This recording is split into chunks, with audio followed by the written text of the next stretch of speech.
कुदरत का करिश्मा तो देखो। उस रात 2 घटनाएं हुई।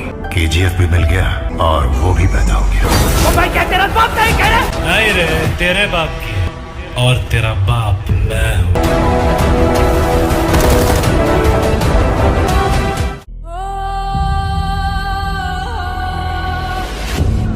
लड़ाई में कौन पहले मारता है इससे कोई फर्क नहीं पड़ता।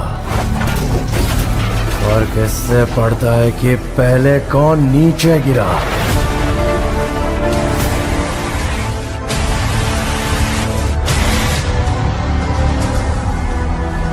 पर केजीएफ में ऐसा क्या खास था कि इसने कन्नड़ सिनेमा का चेहरा बदल के रख दिया। इसने मौका दिया था यंग फिल्म मेकर्स को एक्सपेरिमेंट करने का। जानेंगे इस फिल्म से जुड़ी तमाम स्पेशल बातें। पहले शुरुआत करते हैं फिल्म की कहानी से। कोलार गोल्ड फील्ड्स की कहानी साल 1981 शुरू होती है इंडिया की प्राइम मिनिस्टर रमिका सेन से एक डेथ ऑर्डर साइन कर रही इंडिया के सबसे बड़े क्रिमिनल का। आपको अंदाजा लग जाएगा कि यह ऑर्डर कहानी के हीरो रॉकी के नाम का। पर रॉकी शुरू से ऐसा ना था। रॉकी की शुरुआत होती है 1951 से। पैदा हुआ गरीबी में, अकेली माँ ने पाला, बच्चा ही था कि माँ चल बसी। पर मरने से पहले रॉकी से कुछ कह गई, ऐसा कुछ जिसे उसने अपनी जिंदगी का मकसद बना लिया। पैदा गरीबी में हुए हो मगर गरीबी में मत मरना, दुनिया का सबसे ताकतवर आदमी बनना, यही उम्मीद लिए हुए ये बच्चा सपनों की नगरी आता है।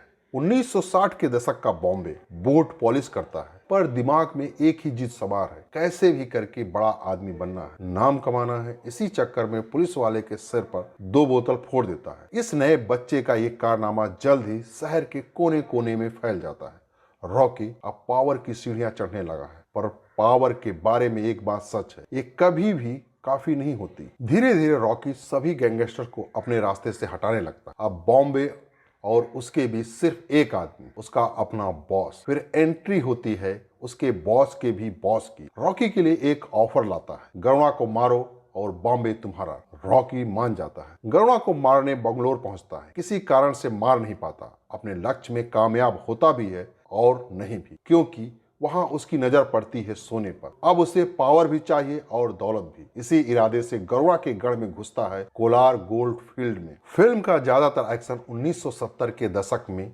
सेट है। इसके पीछे भी एक वजह है। दरअसल उस समय अमेरिका और सोवियत संघ के बीच कोल्ड वॉर चल रहा था, जिस कारण सोने की कीमतों ने आसमान छू लिया था। इसलिए जितनी ज्यादा सोने की कीमत उतना ज्यादा इंसान में लालच। आप पूछेंगे कि एक्शन तो और भी फिल्मों में होता है, और भी फिल्में हैं जहां इंसान के लालच और ताकत के नशे को पर्दे पर उतारा गया है, तो फिर केजीएफ में ऐसा खास क्या है? बात करेंगे इन्हीं पहलुओं की जिन्होंने इस आम सी कहानी को इतना स्पेशल बना दिया। ऐसा क्या खास था केजीएफ में? पहले बात करते हैं म्यूजिक की। केजीएफ के म्यूजिक दिया था रवि बसरूर ने। जहां फिल्म के एक्टिंग में गहराई कम थी, वहां म्यूजिक ने कमी पूरी की। जैसे जब भी रॉकी की माँ को दिखाया जाता है तो एक गाना बजता है, उसका म्यूजिक इतना प्यारा है कि यकीन मानिए घंटों आपके जहन से नहीं निकलेगा। अगली खासियत है फिल्म के सिनेमेटोग्राफर भुवन गौड़ा का कमाल। फिल्म के ज्यादातर सीन्स में आपको पीला और गहरा ग्रे टेक्सचर मिलेगा। इसका एक कारण है, दरअसल पीला सोने के रंग को दर्शाता है, वहीं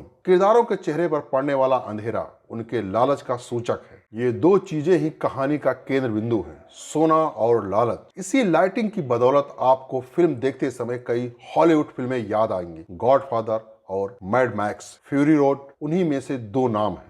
बाहुबली का इसमें क्या रोल था? साल 2015 को इंडियन सिनेमा के इतिहास में एक खास जगह मिलेगी। इस साल आई वो फिल्म जो मेन स्ट्रीम और रीजनल सिनेमा दोनों के लिए मिसाल बन गई। खत्म होने पर दर्शकों के लिए सवाल छोड़ गई, जिसे पूरे देश में पूछा जाने लगा, कटप्पा ने बाहुबली को क्यों मारा?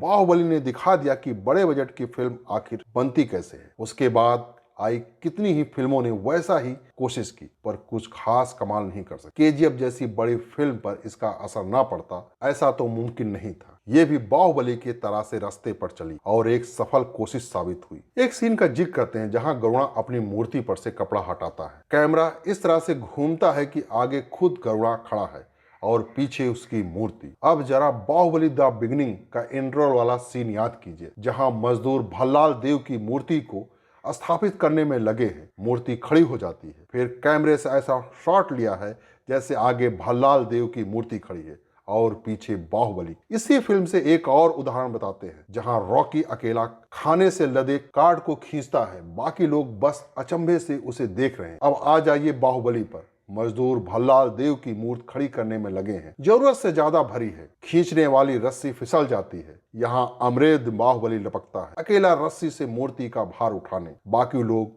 बस खुले मुंह से देखते रह जाते। रॉकी कोलार गोल्ड फील्ड जाने का फैसला कर लेता है। यहीं से शुरू होती है सेकंड हाफ की, जिसका ज्यादातर हिस्सा कोलार में शूट हुआ है। यहाँ हालात उतनी ही मुश्किल थे जितने फिल्म में दिखे हैं। सेट पर लगभग 800 जूनियर आर्टिस्ट मौजूद, फिर भी 10 दिन से ज्यादा शूट न किया जा सका। कारण था धूल और गर्मी। हालत ऐसी हुई कि लोग बारी बारी बीमार पड़ने लगे। इसके साथ एक और मुश्किल थी, फिल्म शोल्डर हेल्ड कैमरा पर शूट हुई है, जिसका वजन 40 किलो से भी ज्यादा होता है। सिनेमेटोग्राफर भुवन गौड़ा के कंधे को हमारा सलाम। ये तो बात हुई केजीएफ चैप्टर 1 की। अब इसका पार्ट 2 आ रहा है, जो बॉक्स ऑफिस पर बाहुबली का रिकॉर्ड जरूर तोड़ देगा। काल का करने विनाश।